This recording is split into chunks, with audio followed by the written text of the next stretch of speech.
श्री क्षेत्र रायपटण गावचा सर्वात मोठा सण म्हणजे होळी शिमगा। रत्नागिरी जिल्ह्यातील राजापूर तालुक्यात अर्जुना नदीच्या काठावर वसलेले रायपटण हे हिंदू संस्कृती जोपासणारे व शिवकालीन इतिहासाची थोर परंपरा लाभलेले 12 वाड्यांचे संपन्न गाव आहे।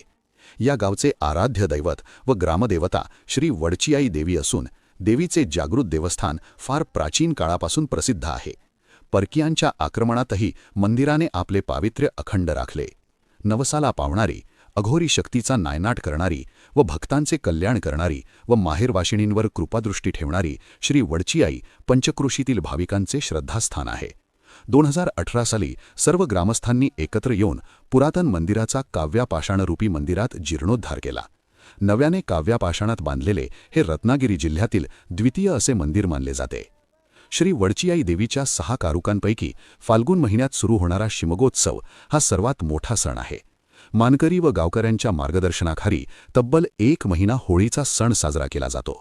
देव घरी येणार या भावनेतून मुंबईहून सर्व चाकरमानी मोठी सुटी काढून परिवारासह गावाकडे येतात। रायपाटणची होळी ही महाराष्ट्रातील सर्वात मोठी होळी मानली जाते। उभे व आडवे रोमट केवळ श्री क्षेत्र रायपाटण गावातच होतात।